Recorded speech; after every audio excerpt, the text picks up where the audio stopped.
welcome to your 4 to 5 on The View. We've got the core of 4 today. That's on the right. 4 o'clock Core news. Yep. Made it to the middle of the week. Yep. That's right. Day. And boy, look at those clouds back there. I know. Have to get used to that for a short term, I guess, No, right? definitely. But at least I know we are looking forward to some sunshine and even warmer temperatures. I know it is fall. We do like the, upper 60s, lower 70s. But I mean, I'm kind of missing the mid 70s, upper 70s. That's coming back though. I'll have more. It felt so good for me today. I'll just put that out there. love it, It felt, too. I was just like, this is amazing. Mornings especially. Yeah, exactly. You know, Yeah, it's nice. We even saw some peaks of sunshine too. Nice. Yeah, nice glimpse into what's ahead. Nice. We'll talk more about the weather in just a moment, but we begin with added security at a Triad hospital. Cone Health is bolstering security inside of emergency departments. This morning, the hospital's new weapon detection system began operating at Moses Cone. The hospital says it wants to create a safer environment for visitors and workers who are usually under a lot of stress. WFMY News 2's Daniel Cruz is live at Moses Cone with more on the new measures. Hey, Daniel. Chad and Sydney, Moses Cone joined other major hospitals throughout the state by installing new body scanners inside the emergency room entrance here at Moses Cone Hospital. Wake Forest Baptist, Atrium Health in Winston-Salem, as well as Novant Health Forsyth Medical Center and Duke Hospital in Durham, they have already been using similar systems. Now, the body scanners inside here at Moses Cone are similar to those being used at Guilford County schools. Everyone who enters into the emergency department will have to walk through the scanners. A nationwide survey from the American Association of Medical Colleges found that about 70% of emergency department nurses said that they had either been hit or kicked, and nearly half of the doctors surveyed said they had been assaulted. According to the head of security at Cone Health, we have not seen a rise in violence or guns being brought to the hospital here in the Triad, but the new body scanners will act as an added layer of security both for patients and employees. It's a 24-hour, 24/7 entry point for us too, and so to your point, it's people are coming in under stress and chaos and crisis a lot of times. So this is why that ED was targeted. Yeah, those body scanners are being used only inside the emergency department entrance here at Cone Hospital, but the health system does plan to install them at all of their emergency department entrances by the spring. Live in Greensboro, Daniel Cruz, WFMY News 2. Daniel, thank you. Cone Health isn't the only entity keeping safety top of mind. Both the Woods of Terror and Spooky Woods Halloween attractions have added metal detectors to their events. The city of Winston-Salem recently installed metal detectors at City Hall, and both Winston-Salem, Forsyth, and Guilford County schools are either using metal detectors and body scanners at schools and athletic events across the districts. Let's get to your 4 to 5 roundup today. We just learned a 5-year-old Davidson County girl who was hurt in a DUI crash last year has died. Gracie Langford's dad told us she just died 15 months after the crash. You might remember us first reporting that crash last June. Police say Amber Whitaker of Lexington, the girl's mother, was high on methadone when she slammed into the back of a DOT truck. She had 4 children in the car. Two of them were hers. An 8-year-old died in the crash. Gracie was paralyzed in that crash but had initially survived. Whitaker is already in prison serving a 19-year sentence for second-degree murder. Asbestos found at the Greensboro Whole Foods in the Friendly Center. The company says the location is indefinitely closed for maintenance to clean and make repairs. Whole Foods says trace amounts of the minerals were found in a non-public area of the store. Officials say employees will be paid for all scheduled shifts impacted by the closure. Customers can contact Amazon about unretrieved orders shipped to their lockers inside the store. The store says all perishable foods inside the store is being thrown out due to it spoiling while the store was closed. Right now, they are working with contractors to reopen as soon as possible. The city of Greensboro is working to improve public transportation. Leaders met today to consider expanding the city's bus system. It's part of the city's Go Borough initiative to increase access to transportation with the goal of becoming a car-optional city by the year 2040. The city wants your input as it plans. Soon we could learn more about the planned children migrant facility in Greensboro. Mayor Nancy Vaughn says city and county officials are expected to meet and discuss the center later this week. Leaders were supposed to discuss the facility over the summer, but that meeting was postponed. The federal government wanted to put unaccompanied migrant children at the former American Hebrew Academy beginning in August, but that did not happen. They still plan to use the facility, but it's not clear when it could open. Lots of low-level clouds sitting over the Triad today, and that's because of our weather setup with high pressure situated well to the north and also low pressure offshore that is going to usher in more moisture, thus more cloud coverage over the Carolinas here as we're sitting in this wedge here for the next couple of days. But relief is in sight for those of you that are excited for some sunshine, although right now those clouds are pretty thick across the Triad. Here's a view over Winston-Salem. The sun is trying to peek through, but as of right now, again, those clouds are winning. Temperatures as a result of those dense clouds sitting in the lower and middle 60s, 62 in Greensboro, 64 in Reidsville and in High Point. Next couple of hours, though, could see some breaks in those clouds as we head throughout the day on Thursday. Isolated pop-up shower or two possible as high pressure continues to move in. Heading into Friday, we're starting to see a little bit more sunshine, especially as we head into the weekend. More on that here later in the forecast. But for the next couple of hours, we're back in the 60s and eventually into the 50s. Into tonight, upper 50s, mostly cloudy conditions with an isolated shower or two possible. Now into tomorrow, still clouds lingering over the area. Peaks of sunshine possible. Isolated shower also possible back in the upper 60s and lower 70s. Later on in the newscast, I'll have a little bit more where you can expect into the next couple of days and into your weekend. That's coming up in just a bit. You know, there is nothing like a huge stage production of a majestic ballet, but when you combine one of Disney's best stories with the talents of Ukrainian professional dancers, now you have something. I spoke with two dancers from the Grand Kyiv Ballet Company about their upcoming performance in Winston-Salem. Take a look.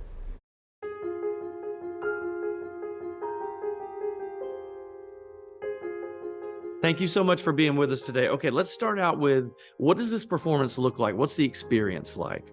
Oh, Snow White and Seven Dwarfs. It's family performance. It's a very funny performance. In our practice, all small girls come to the performance in special dresses, like Snow White dresses. They waiting for the Snow White for the photo shooting. So talk about, we all know Ukraine has been through so much. Talk about what it means to you guys to be able to perform over here for our country who is pulling for Ukraine.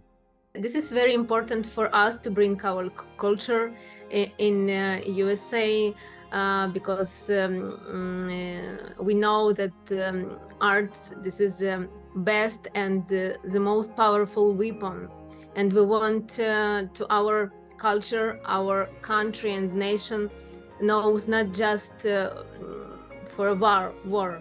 Many dancers who dance with us, they lost their homes because they're from Donetsk, they're from Crimea, they're from Kharkov, Bucha, and many of them sits in bomb shelter, bomb shelter with their families, with their children. It was a terrible situation, and of course we help to survive for their family, for give them faith. I think it's wonderful what you guys are doing. You know, art is such an expression, and as artists, I'm sure it means a lot to you to be able to give your gift to audiences here in the United States. Many lauding, many enjoy, much applauses, Many flowers, many photo shoots, thanks. many photo after performance. It's very important for artists. Because we have changed our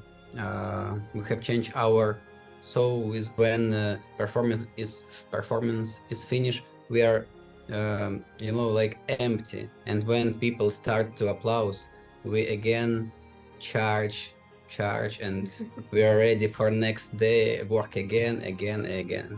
Thank you guys for being with us today. I appreciate your time. Our hearts are with you. Sweet people there. And the performance of Snow White and the Seven Dwarfs, it's at Salem on Sunday at 7 p.m. All the proceeds, too, benefit the Kyiv University in Ukraine. You know, that area obviously war-torn, and so Right. they're trying to keep the arts alive any way they can by coming over here and dancing for us. How beautiful, the Snow White and the Seven Dwarfs. I've seen the Nutcracker in this type of form when it comes to ballet, but never Snow White and the Seven Dwarfs. And I think I'm available on that Sunday, so I might go and see it. Yes, this coming Sunday, and they said that it's a comedy, and they're Yeah. out in the crowd, working the audience too, into the cool. crowd. So it's really cool. It's a good little thing. And I bet at the end, you know, I imagine it's very emotional, very powerful, knowing what they have been through Right. and what they're trying to do to help build up their country. Oh boy, that would be a great show to see. Might be the only time you cry at Snow White and the Seven Dwarfs, That's right. right? We'll be Very right true. back.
After 23 years and 652 episodes. 652. I don't even know what we're talking about yet. Wow. The iconic reality series Survivor returns tonight for its 45th season. Yeah, 18 new castaways will try to outwit, outplay, and outlast each other to win the title of sole survivor and, of course, that $1 million grand prize.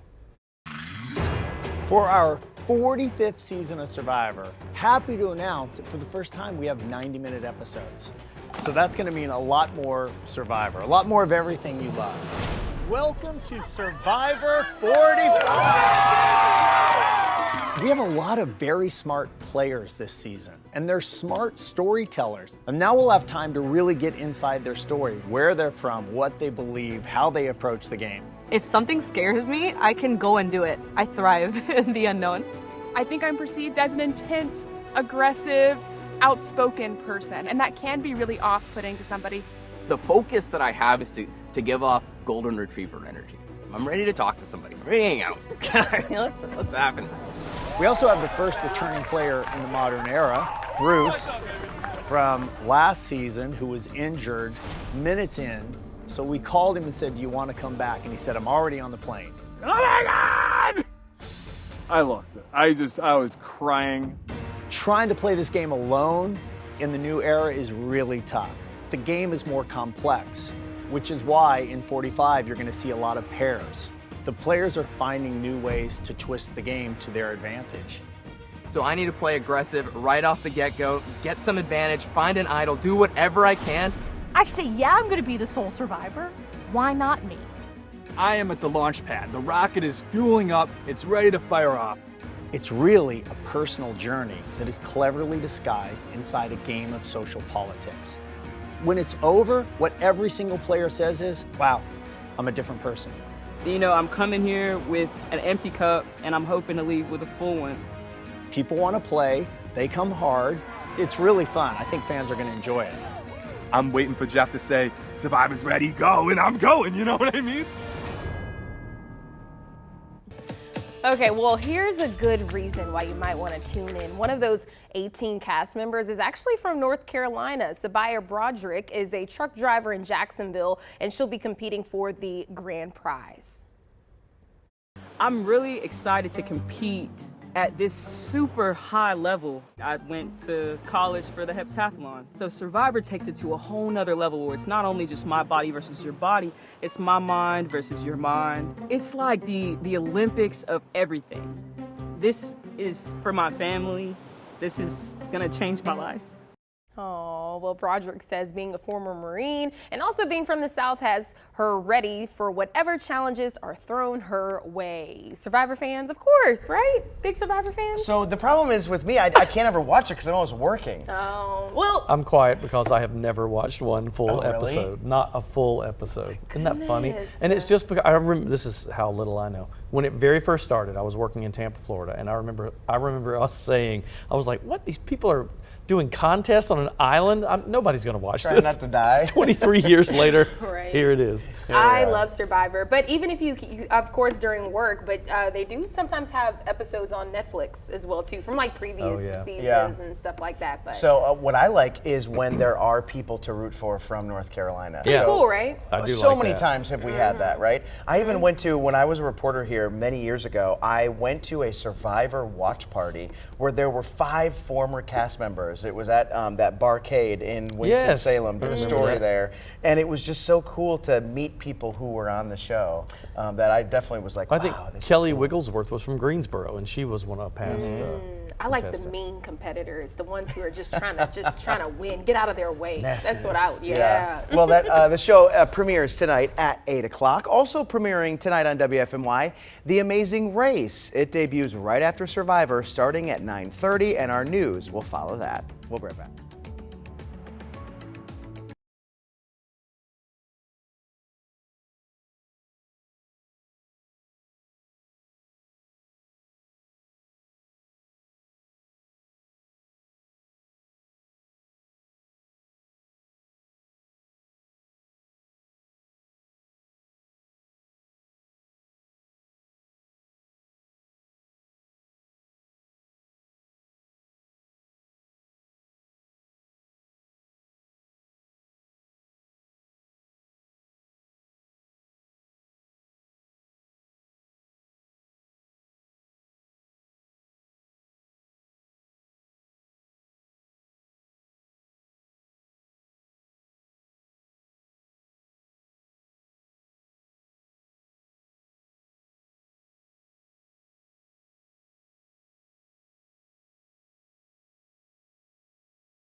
Clouds have been a main factor in the weather story, and it has a lot to do with the way our setup is. This weather situation, offshore low pressure, and also a high well to the north. We're seeing clouds and also moisture from this low pressure system get pulled in here from offshore, sitting over the area as we head into tomorrow. Could see a couple of peaks of sunshine back in the middle 70s toward the afternoon. So a little bit warmer from what we saw today as we head throughout the day on your Friday, back down into the 80s as that system slowly pushes offshore, offering more opportunity for high pressure to build in. Then we're going to be seeing a little bit more sunshine in your forecast. So hour by hour, this is what you can expect. Lots of clouds sitting over the area heading throughout the day today and into tomorrow.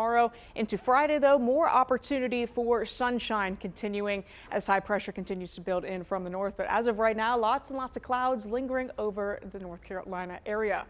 And here's what you can expect as we head into tomorrow. Slim shower chances, a touch warmer back in the lower 70s. 7-day forecast. It's going to be pretty comfortable these next few days as we warm slowly back up into the middle and upper 70s. Overnight lows, middle and upper 50s, slowly reaching back toward around the 80-degree mark, heading toward the middle of next week.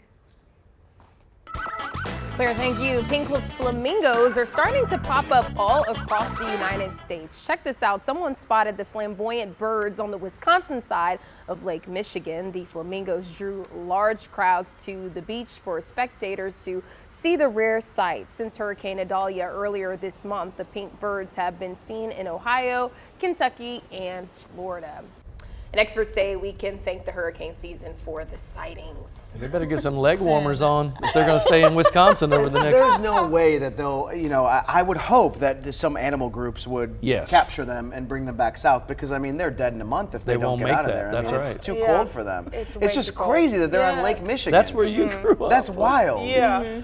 I love flamingos. I do too. I was going to say, when I go to the cute. zoo, I just think they're so classy. They are cool. They're just so very, The only time I ever saw them in Prim the and wild, proper. Yeah, they're so proper. was Aruba. So to think of them all the way up there is wild to me. Well, Chad's right. They got to be relocated. That's not good. Yeah, it's just crazy to me that a storm can take flamingos and transport them so far. I have never heard of this before. So birds stay in the eye of a big hurricane. It's huge. They stay in there because instinct tells them not to go where the winds are. So in the eye, it's perfectly calm, and they just migrate with the storm. Is it weird to think that I didn't realize that flamingos flew a lot? Because you've I never didn't seen know. them fly, right? You always see them on the ground. Yeah, that's true. That's really true. They're always walking around looking for those shellfish. Now they're looking for cheese curds and beer. That's right. Up in Wisconsin. You don't have to go far to find them. We'll be right back.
This year marks 250 years since the Boston Tea Party. As you know, it was a catalyst for American independence from the British Empire.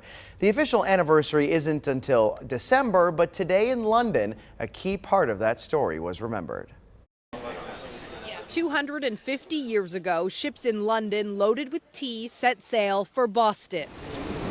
Today, it's actors carrying tea crates branded by the East India Company to mark the start of the voyage. If the Boston Tea Party didn't happen, I would be British today, and so would everyone else in America.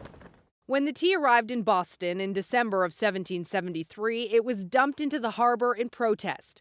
The British government was taxing the colonies without giving them representation in Parliament. It really was the shopkeepers and tradesmen who were standing up and saying no to further British tyranny. One of those merchants was William Breck, Jonathan Lane's distant grandfather. Do you think they could have ever imagined the series of events that they kicked off? The idea of independence wasn't even really discussed for another 3 years. We would rather drown the tea than pay an unjust tax. Commemorations like this one take place every year in Boston, but this year's will be even bigger. Its meaning and its story still resonates today all around the world about underrepresented voices wanting the same fair shot at as everybody else. The East India Company is even joining in, donating 250 pounds of tea. It was our tea that was dumped into Boston Harbor, so as the starting point, it's a great event for us to be part of and to commemorate. A landmark celebration, 250 years in the making. That's cool. Well, the Boston Tea Party Ships and Museum are also asking people around the world to send them loose leaf tea to be included in this event. And if you do, they will send you a certificate of participation. Wow, That's what 250 we need. years though. I mean, it's hard to believe Seems that like it was that just much yesterday. time, It you was know? just, I was driving to work when I got the notification on Instagram. Right, exactly. But I Yeah. bet it'd be pretty neat to go and see, you know, one of these, you know, acts Like as a well again. reenactment. Yeah, exactly. I would It'd like be to pretty see that. interesting. I With love the it. boat and the water and just being able I to just see love all history stuff. I think it's really cool. I love what you were talking about watching Schoolhouse Rock. Schoolhouse Rock. Because when I was a kid, that's the thing I always think of. The songs about turn this into the biggest cup of tea in history. I remember that as a kid. I only remember Conjunction Junction. That's a great one. What's your fun? That's really stuck in my head all day. Thanks, Chad. Thanks. We'll be right back. Hooking up.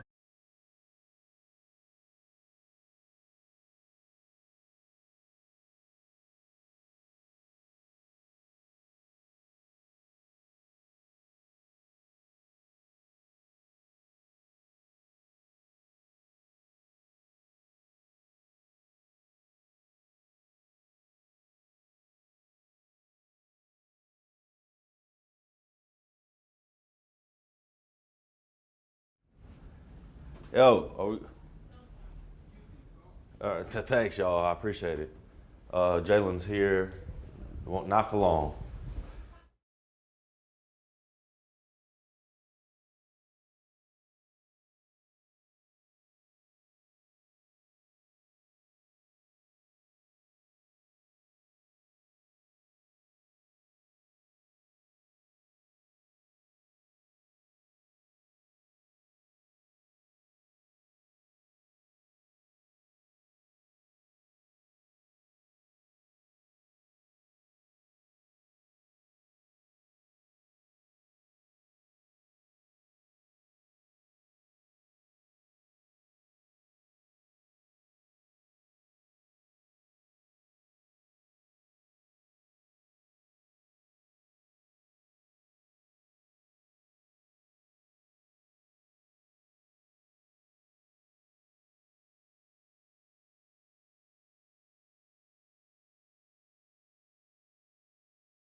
Welcome back to the 4 to 5. Eric, Chad, Jalen, Sydney lined up here. And happy to be here on Yes. a very momentous day. It is Eric Chilton's 20th work anniversary. It is. Look at that. This week. This week is 20 here and 27 in the triad. How do you feel? They're Yeah. old.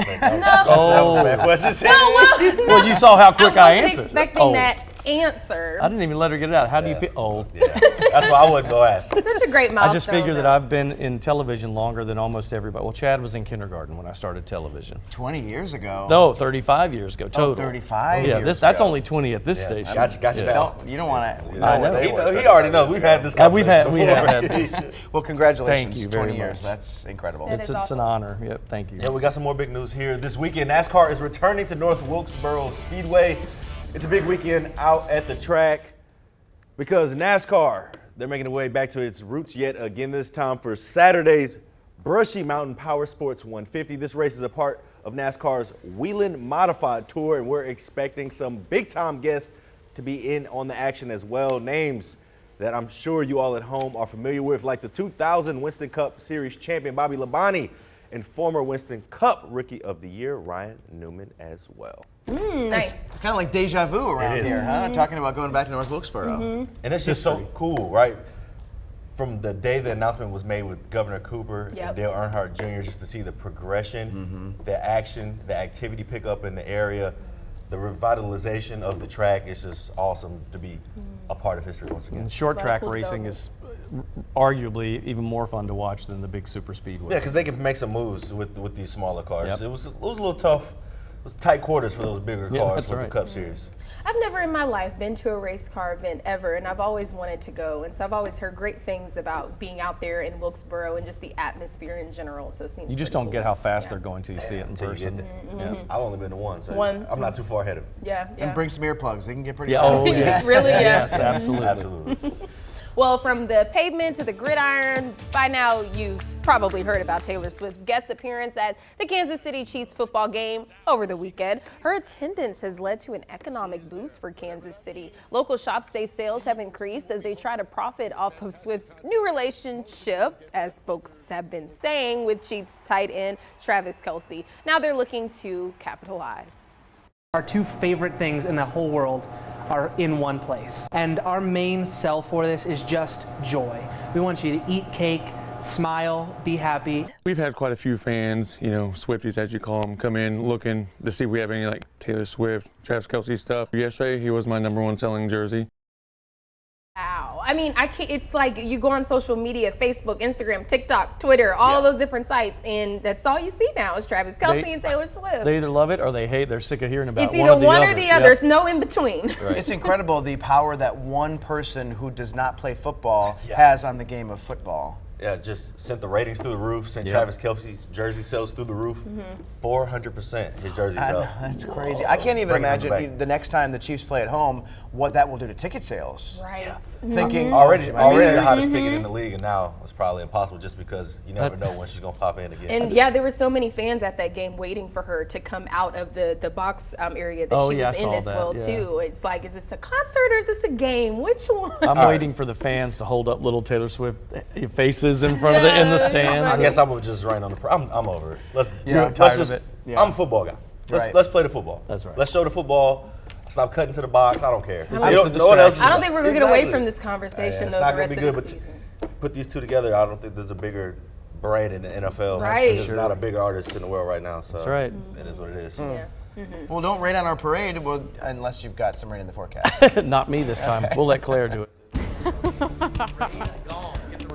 Yeah, definitely doing that. Lots and lots of clouds, but we're going to give you a quick update on the tropics. Keep an eye on Tropical Storm Philip as of right now, with winds sustained at around 50 miles per hour, around 620 miles east of the northern Leeward Islands, moving west between 5 to 10 miles per hour. This is the latest track of Tropical Storm Philip as it continues to push west, likely going to make landfall in Puerto Rico as a tropical storm before beginning to weaken as it has that overland interaction into Sunday and also into Monday. We're also keeping an eye on another system that is right behind Philip, Invest 91L, that has 90% chance of development within the next 48 hours. Could very well be a tropical depression, then becoming Rena after that. This is what most models are suggesting suggesting it is going to take a turn northward.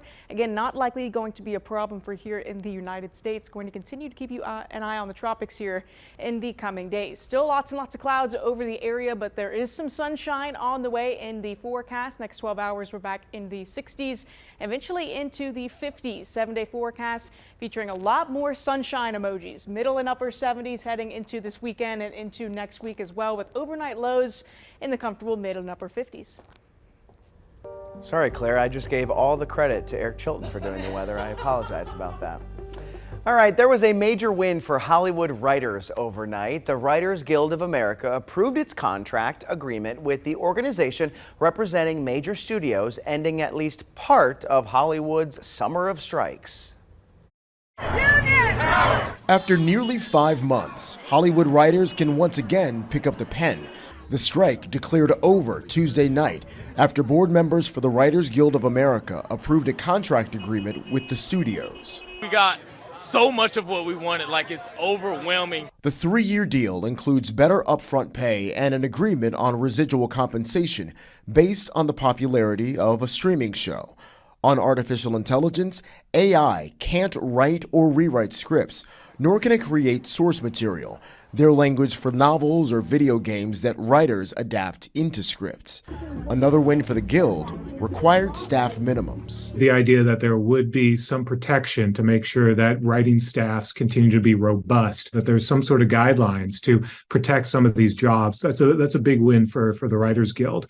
Late-night talk shows, the first to go dark, could be the first to return.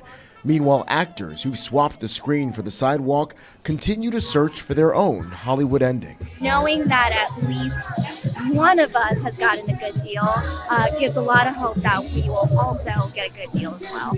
The writers still have to vote to ratify the contract early next month, but they can work during that process. The agreement goes through May of 2026. Now, this does not affect that actors' strike, which has been going on for 76 days. Last night, the group representing them told its members there are no confirmed meetings with the studios on the books. The two parties have not talked since the beginning of that strike.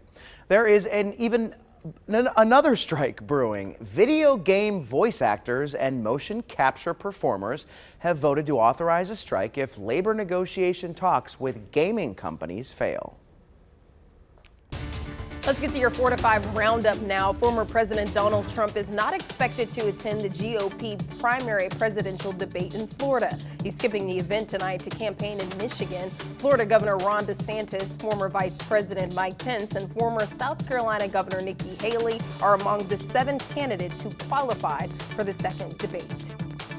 There's a remembrance walk tonight to honor a well-known restaurant owner who's at the center of a cold case murder. You'll remember someone shot and killed Mark Friedman outside of his Greensboro restaurant on Dolly Madison Road. It's been nearly 3 years since that crime and still no one's been arrested. Organizers hope this walk raises awareness and brings forward new information that can lead to an arrest. The walk will start in about an hour at the corner of Dolly Madison and Friendly Avenue. There are dueling strategies today in the Republican House and Democrat-controlled Senate as lawmakers try to avoid a potential federal government shutdown by October 1st. Just yesterday, House Republicans voted to advance 4 conservative spending bills, but none of them are expected to get past the Democrat-controlled Senate. Meanwhile, Democrats have proposed their own bipartisan short-term spending bill. The measure would keep the government funded through mid-November and includes billions of dollars towards disaster relief and Ukraine funding. Child care for millions of families could be at risk if Congress doesn't act soon. Billions of dollars in federal funding for child care is set to expire this week. For many families, these emergency funds have become essential, so the impact could be huge. Hello. Ashley Proctor has been bringing her 2-year-old son Ahmad to this Maryland daycare center since he was 8 months old. Jump. I love the staff. My son, he loves it here. It feels like family. And for Ashley, it's also affordable. How much would you say you spend on child care a month? On average, about maybe $50. $50, yeah. Wow. But that's with a need-based scholarship, which is provided through the state of Maryland. About 30% of the kids at this learning center receive similar aid. What do you have? which partially comes through federal funding included in the American Rescue Plan. The law was passed in 2021 during the pandemic, providing $24 billion for child care providers, the largest federal investment in child care in U.S. history. But come September 30th, it's due to expire. Patty Smith has been the director of the center for nearly 30 years. If the funding ends, unfortunately, I don't think those parents will be able to pay our tuition. The Century Foundation, a progressive think tank, estimates the looming child care cliff could result in the closure of 70,000 child care programs, and more than 3.2 million children could lose their spot, costing families $9 billion in lost wages. New Jersey Congresswoman Mikey Sherrill and California Congressman Jimmy Gomez, chair of the Dads Caucus, have joined several other Democratic lawmakers to co-sponsor the Child Care Stabilization Act. We have a child care crisis in America. It would continue funding at $16 billion for the next 5 years to keep centers open and help workers. There was a time when I was looking for child care. It was costing more than my paycheck to put my children in child care. My wife and I, we have a 13-month-old son. I have a good job that helps pay for it, but it's $2,600 a month. That is almost as much as my first mortgage of my house. Ashley worries about how much more she'll have to pay for Ahmad with funding set to run out. Where is he going to go? I probably wouldn't be able to afford it as a single parent. So without this, my son, he wouldn't be here. It's a stressful thing to think about. Well, there is a bipartisan task force looking at other potential solutions, but there's growing concern about this situation and the potential government shutdown at the same time. We'll be right back.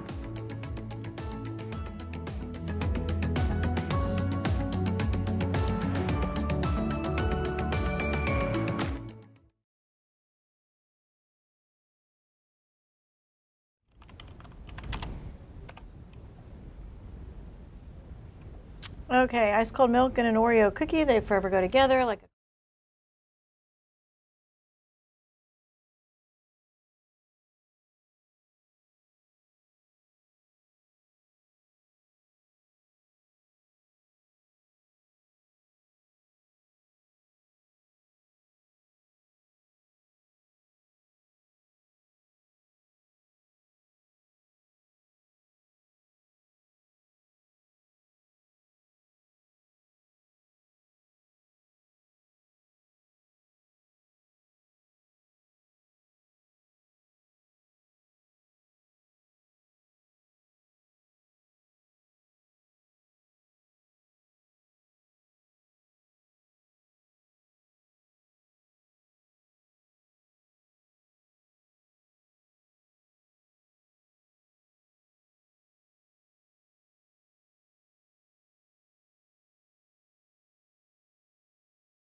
My general advice, always check your washer's manual and look at the care labels on your clothes.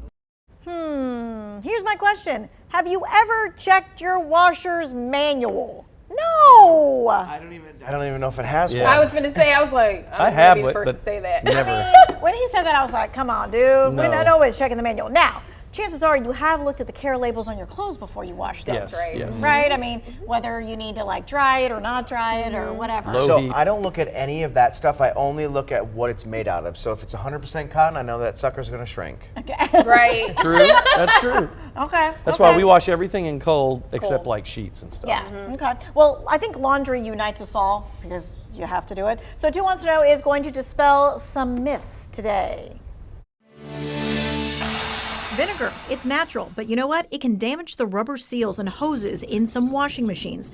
So never use anything other than a dedicated laundry detergent in your washing machine. And that goes for liquid soap and dish detergent. And you'll just end up with a huge sudsy mess in your machine. Chances are you're putting in too much detergent. What's the correct amount to always put in?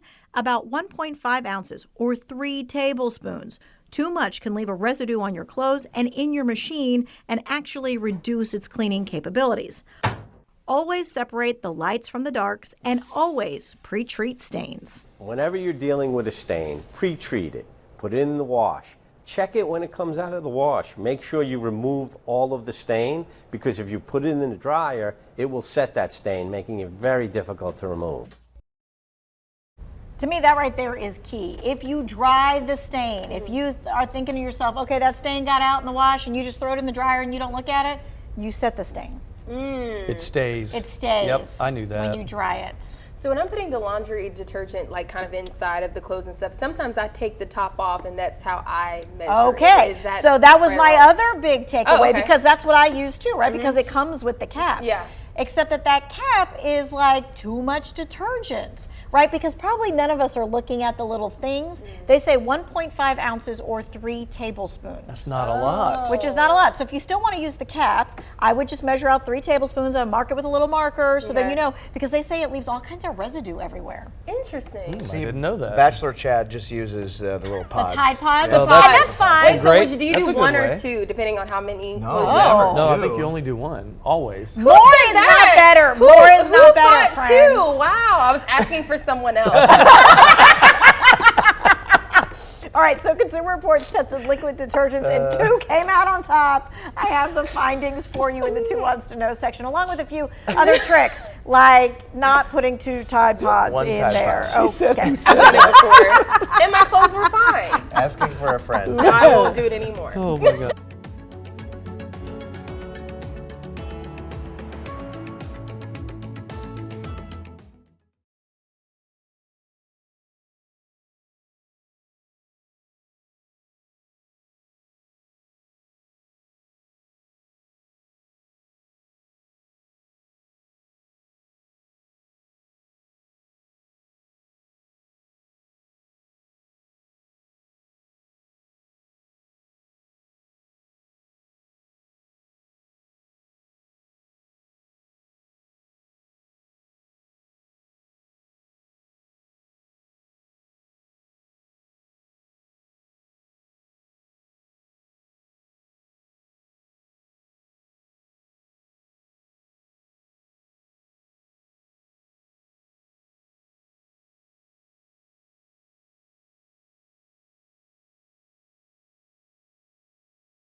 A couple of Triad businesses are getting some national recognition. Coffee Park Airstream was voted the best drive-through coffee shop in the country by USA Today. The business is set in 1958 Airstream trailer, adding to the ambiance. They sell their signature mocha outside of both sides of the trailer, and you can even switch up what type of milk goes in your drink.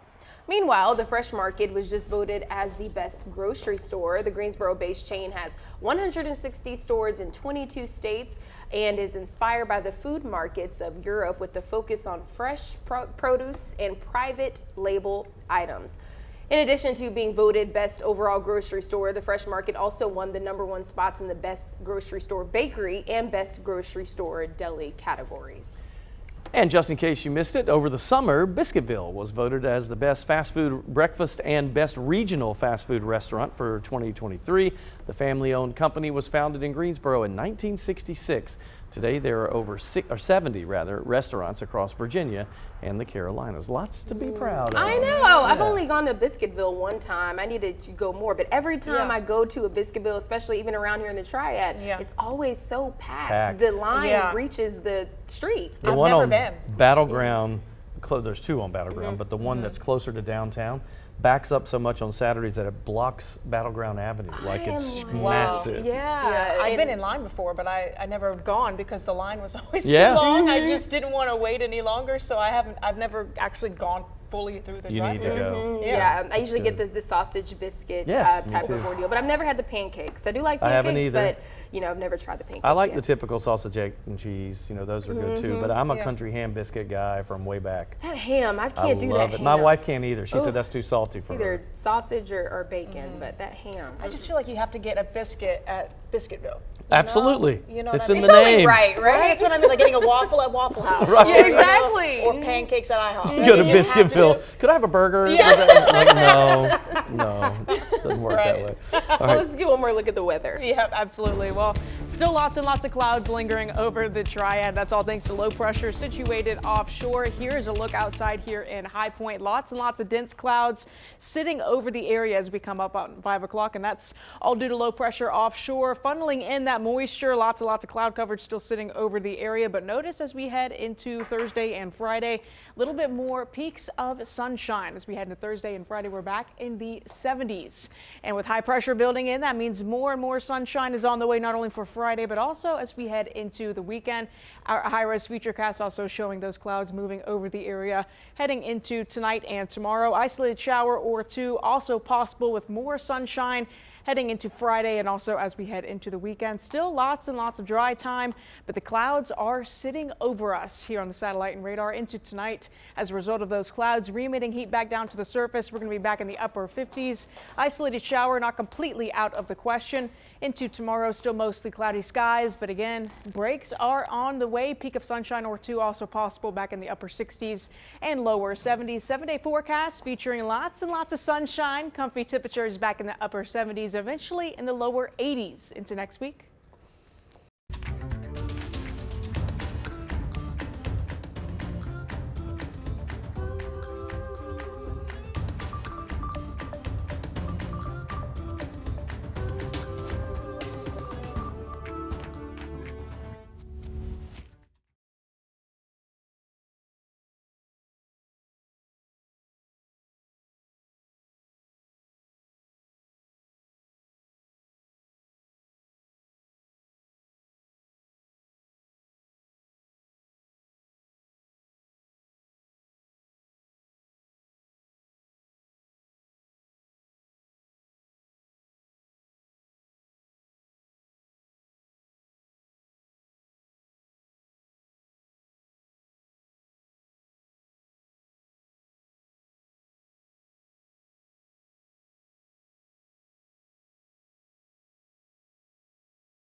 Hello, 1, 2, 3, 4, 5, 6, 7, 8, 9, 10, 11, 12. Hi, Minnesota, Mississippi, Missouri, Montana, Nebraska, Nevada, New Hampshire. Hi, Bright. 1, 2, 3, 4, 5, 6, 7, 8, 9, 10. 1, 2, 3, 4, 5, 6, 7, 8, 9.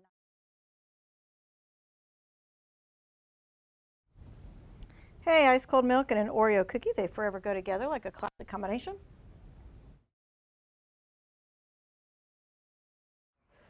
Test, test, test, testing 1, 2, 3. Test, test, test, testing 1, 2, 3.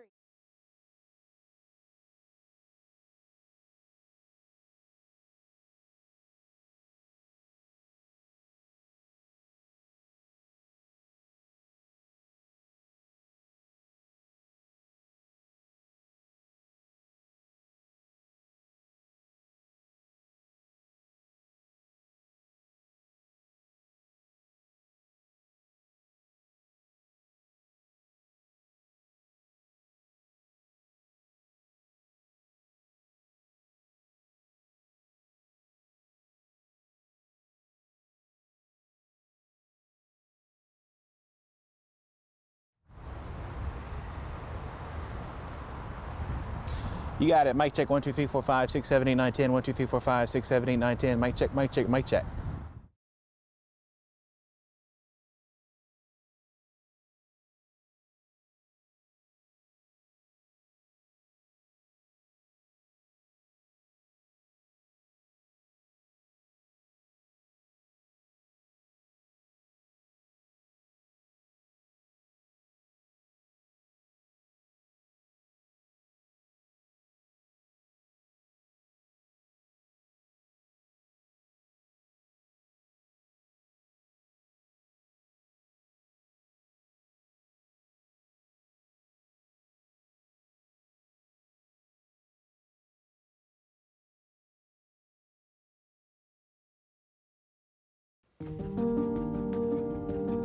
It's time for my 2 cents. And you know what? I am so happy it is finally fall. It's truly my favorite season. I love the cool weather, colorful leaves, comfy sweaters, pumpkin spice lattes, and last but certainly not least, my birthday is during the fall season.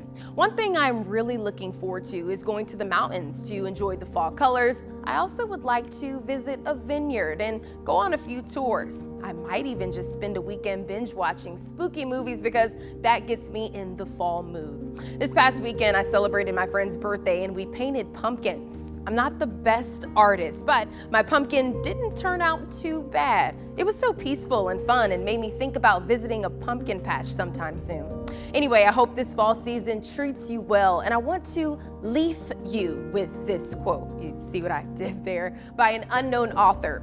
Notice how the trees did not cling to their leaves. Fall is about releasing the old to make way for the new. And for me, that means letting go of regrets, mistakes, and disappointments by understanding that the days ahead are opportunities to become the best version of you.